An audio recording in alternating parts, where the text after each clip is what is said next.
Hello viewers, this is Suman Dutta. তো আজকে present হলাম নতুন একটা ভিডিও নিয়ে। আজকে থাকছে ক্লাস 10-এর জন্য ইতিহাস থেকে, ত্রিপুরার ইতিহাস থেকে গুরুত্বপূর্ণ এক কথায় উত্তর। তো আজকের ক্লাসটা খুবই স্পেশাল হতে চলছে। তো আমি সবাইকে রিকোয়েস্ট করব অ্যাটলিস্ট প্রথম থেকে লাস্ট অবধি ভিডিওটা দেখবে, কোনো স্কিপ করবে না।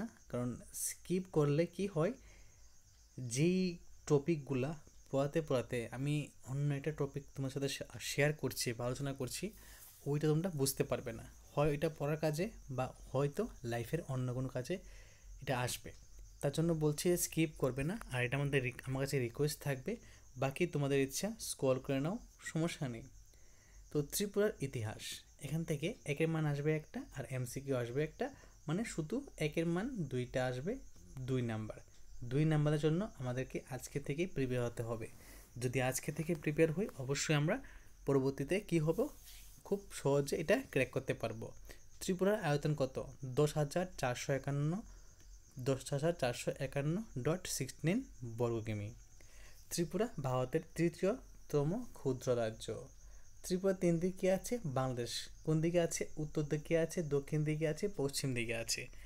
আর পূর্বে কে আছে? পূর্বে আছে অসম আর মিজোরাম। আর সরকারি ভাষা কি? 3টি, বাংলা, ইংরেজি আর এটা হলো কি, ককবরক। ত্রিপুরার 3টি সরকারি ভাষা, বাংলা, ইংরেজি, ককবরক। সুলতানি আমলে ত্রিপুরা কি ছিল? একটা করদ রাজ্য। ভারত সরকার ত্রিপুরার দায়িত্ব নেন কবে? 1949 সালের 15 অক্টোবর। রাজমালা থেকে ইতিহাস সম্পর্কে জানা যায়। কিসের ইতিহাস সম্পর্কে? আমাদের যে ত্রিপুরা আছে ওইখানে ত্রিপুরার ইতিহাস সম্পর্কে আমরা জানতে পারি কোথা থেকে? রাজমালা থেকে। মনে রাখবে কি? রাজমালা থেকে। এখন মোট জেলা 8টি, মহকুমা 23টি, ব্লক 58টি, গ্রাম পঞ্চায়েত 591টি, জেলা পরিষদ 8টি, নগর পঞ্চায়েত 6টি, মিউনিসিপ্যাল কাউন্সিলর কয়টি? 13টি। কিন্তু মিউনিসিপ্যাল কর্পোরেশন শুধু একটা। কাউন্সিল কয়টি? 13টি। আর কিন্তু কর্পোরেশন একটা। ত্রিপুরা নামের উৎপত্তি। ত্রিপুর ছিলেন যজাতি বংশধর দুহের 19তম উত্তর পুরুষ। দশ মহাবিদ্যার প্রথম মহাবিদ্যা ত্রিপুরী সুন্দরী হলো, ঠিক আছে? মানে 10 মহাবিদ্যার প্রথম মহাবিদ্যা কি? ত্রিপুরা সুন্দরী। ককবরক শব্দ তৈপা বা ত্রুইপা থেকে কি আসলো? ত্রিপুরা আসলো। ত্রুইপা শব্দ অর্থ কি? তুই বা তুই। তুই বা তৈ শব্দ অর্থ হলো জল এবং প্রা মানে নিকটে, অর্থাৎ ত্রৈপা বা তুইপ্রা হলো জলের নিকটবর্তী স্থান। ত্রিপুরা রাজাদের আদিতে কি কোনো পদবি ছিল? না, ছিল না। ছিল কি? ছিল ফা ছিল। কি ছিল? ফা ছিল। ত্রিপুরার রাজা রত্নাফা মাণিক্য উপাধি গ্রহণ করেন কবে? ত্রিপুরার মানে যে আছে রত্নাফা মাণিক্য উপাধি গ্রহণ করেন। রত্নমাণিক্য প্রথম ত্রিপুরার মুদ্রা প্রচলন করেন। ত্রিপুরার বিখ্যাত রাজার মধ্যে প্রথম হলো কি বা কে? রত্নমাণিক্য এবং শেষ রাজা বীর বিক্রম কিশোর মাণিক্য। 1923 সালে মাত্র 16 বছর বয়সে বীর বিক্রম কিশোর মাণিক্য ত্রিপুরার রাজা হন। গ্রাম মণ্ডল গঠন করেছিলেন বীর বিক্রম কিশোর মাণিক্য। তিনি বিদ্যাপতন নামে একটি স্কুল কমপ্লেক্স গড়ে তোলার ব্যবস্থা করেন। মহারাজা বীর বিক্রম কিশোর মাণিক্যের রচিত নাটকগুলি হলো চাঁদ, কুমুদিনী ও শ্রী রাধাকৃষ্ণের লীলা বিলাস। মানে দেখো, এখানে আমি যে প্রশ্নগুলো তোমাদের সাথে শেয়ার করছি এই সবগুলো কিন্তু তোমাদের পিডিএফ ফাইলে আছে। পিডিএফ ফাইলটাকে বেছে বেছে ভালো করে পড়ে এখান থেকে বেছে বেছে কিছু গুরুত্বপূর্ণ প্রশ্ন দিলাম। আর এখানে হার্ডওয়ার্ক কিন্তু অনেক লেগেছে, তাই সবাইকে বলবো অ্যাটলিস্ট প্রথম থেকে লাস্ট অব দি ভিডিও অবশ্যই দেখবে। কিরিট বিক্রম, এটা কি? এটা হলো কিরিট বিক্রম, মনে রাখবে, আমি লিখে দিচ্ছি। এটা কি? করশিকার অন্তস্থ অধিকার তো কিরিট বিক্রম, ঠিক আছে? তো চাকলা রোশনাবাদ কি? পশ্চিম ত্রিপুরার 555 বর্গ কিমি সমতল জায়গা, যা বর্তমান বাংলাদেশের অন্তর্গত। কাউন্সিল অফ রিজেন্সি বা রাজপ্রতিনিধি পরিষদের সদস্য করা হয় কাকে? কাউন্সিল অফ রিজেন্সি বা রাজপ্রতিনিধির পরিষদ গঠন করা হয়। এখানে এই কাউন্সিল অফ রিজেন্সির সভাপতি কে ছিলেন? মহারানী কাঞ্চনপ্রভা দেবী। সহসভাপতি কে ছিলেন মহারাজ কুমার বজেন্দ্র কিশোর দেববর্মন। সদস্য মেজর বঙ্কিম বিহারী দেববর্মন।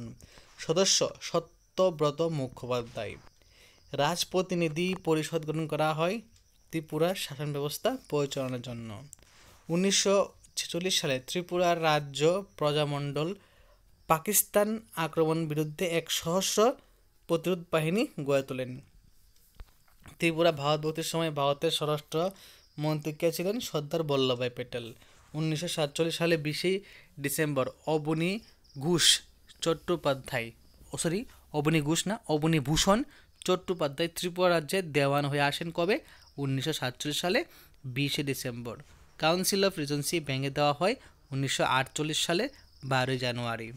ভারত চুক্তি স্বাক্ষর করেন কে? কাঞ্চনপ্রভা দেবী। কবে করেন? 1949 সালের 9 সেপ্টেম্বর। ওকে।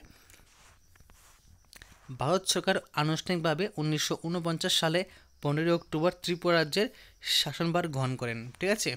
1950 সালে 26 জানুয়ারি ভারতের সংবিধান চালু হয়। সংবিধানে ভারতের রাজ্যগুলোকে 4টি ভাগ করেছেন। এটা ক, খ, গ, ঘ। আমাদের ত্রিপুরা কিসে আছে? গ শ্রেণী অন্তর্ভুক্ত। 1956 থেকে 31 আগস্ট রাজ্য পুনর্গঠন আইন অনুসারে 1957 সালে ত্রিপুরাকে একটি কেন্দ্রশাসিত ও ইউনিয়ন টেরিটরি পরিণত করা হলো। 1963 সালে ত্রিপুরা রাজ্যের প্রথম মন্ত্রিপরিষদ গঠিত হয়। ত্রিপুরার প্রথম মুখ্যমন্ত্রীর নাম শচীন্দ্র লাল সিংহ। 1972 সালে 21 জানুয়ারি থেকে ত্রিপুরা একটি পূর্ণ রাজ্য। প্রথম রাজ্যপাল বি.কে. নেহেরু। বিধানসভার সদস্য 60 জন। প্রথম বিধানসভা নির্বাচন হয় 1972 সালে। পূর্ণ রাজ্যের প্রথম মুখ্যমন্ত্রী শ্রী সুখময় সেনগুপ্ত। TTAADC, তো ত্রিপুরা ট্রাইবাল এরিয়াস অটোনমাস। ওকে। তারপর এখানে কি আছে? ডিস্ট্রিক্ট কাউন্সিল 1982 সালে। তো আজকে তোমাদের সামনে কিছু গুরুত্বপূর্ণ প্রশ্ন উল্লেখ করলাম। আশা করি এই প্রশ্নগুলো সবাই প্রথম থেকে লাস্ট অবধি নিশ্চয়ই দেখেছো। আর অবশ্যই ভিডিওটাকে স্কিপ করবে না। তোমাদেরকে আবারও বলছি, ভিডিওকে স্কিপ করবে না। ঠিক আছে। সম্পূর্ণ দেখার চেষ্টা করো। আর অবশ্যই চ্যানেলকে লাইক করে দিয়ে আসো। এবং এই যে অল আছে ওইটা কিন্তু অবশ্যই টিপ দিবে। ঠিক আছে। কারণ অল না করলে কি হবে? তোমরা নতুন নতুন আপডেট পাবে না। তো দেখা হচ্ছে একটা গুরুত্বপূর্ণ ভিডিওতে। সবাইকে অসংখ্য ধন্যবাদ।